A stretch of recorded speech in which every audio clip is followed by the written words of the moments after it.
బెంగాల్ పోతారు. మమతా బెనర్జీ గారు మొత్తం దేశంలోనే అత్యంత కరప్ట్ చీఫ్ మినిస్టర్ అని అక్కడ మాట్లాడతారు. ఒరిస్సాకు వస్తారు.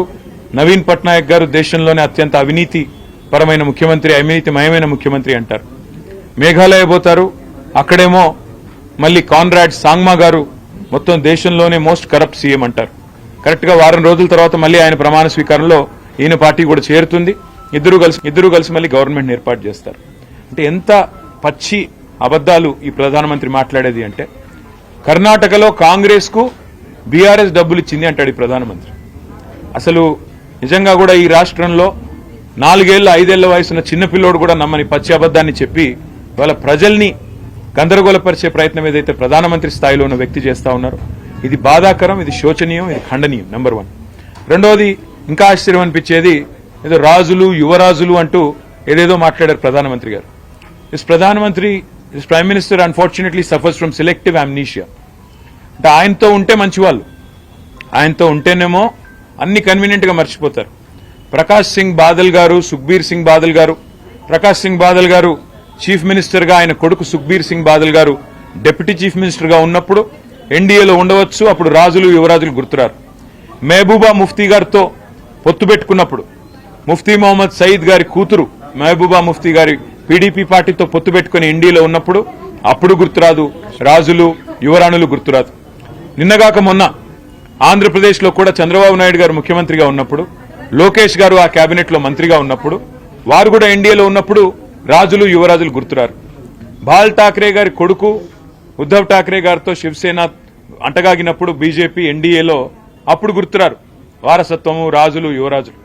అంత దూరం ఎందుకు, నిన్నగాక మొన్న కదా జనతాదళ్ సెక్యులర్ దేవగౌడ గారి అబ్బాయి కుమారస్వామి గారు నిన్నగాక మొన్న ఎన్డీఏలో చేరారు. మరి రాజులు యువరాజులు, ప్రజాస్వామ్యం, గడిది గుడ్డు ఇవన్నీ గుర్తురావా అప్పుడు? అంటే మీకు సంబంధించినంత వరకు మీకు పనికొచ్చే టైంలోనేమో ఒకలాగా, మీకు పనికి రాకపోతే ఇంకోలాగా ఇట్లా మాట్లాడడం ఎంతవరకు సమంజసమో ప్రధానమంత్రి ఆలోచించుకోవాలా. కానీ పచ్చి అబద్దాల కోరు. That is the reason why this party BJP is called the biggest jhooth factory of India.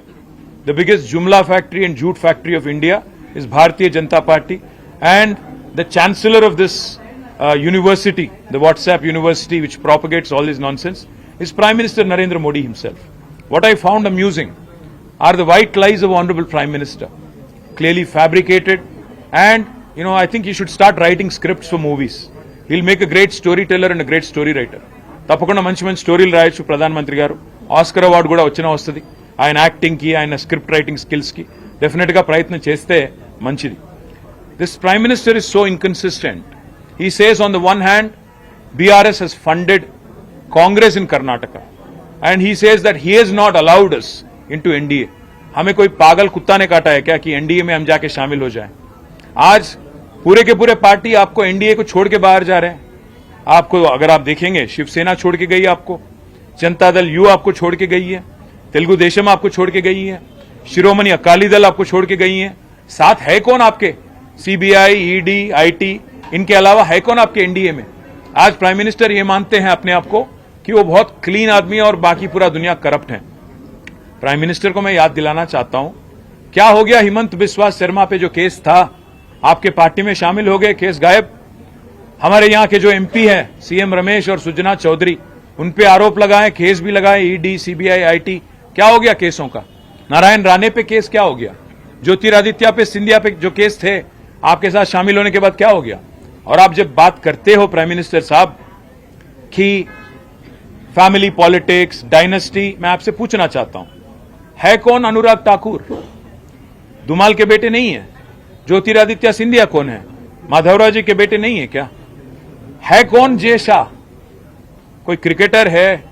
कोई बहुत बड़े कोच हैं? कौन है जय शाह? क्या आपने उनको बीसीसीआई के जनरल सेक्रेटरी बना दिया? आप जब बात करते हो प्रधानमंत्री जी, सोच के संभल के करना, क्योंकि केसीआर फाइटर है, वो चीटर के साथ काम नहीं करते हैं. केसीआर जी कभी भी जिंदगी में आप जैसे लीडरों के साथ, आप जैसे पार्टियों के साथ कोई समझौता नहीं करेंगे.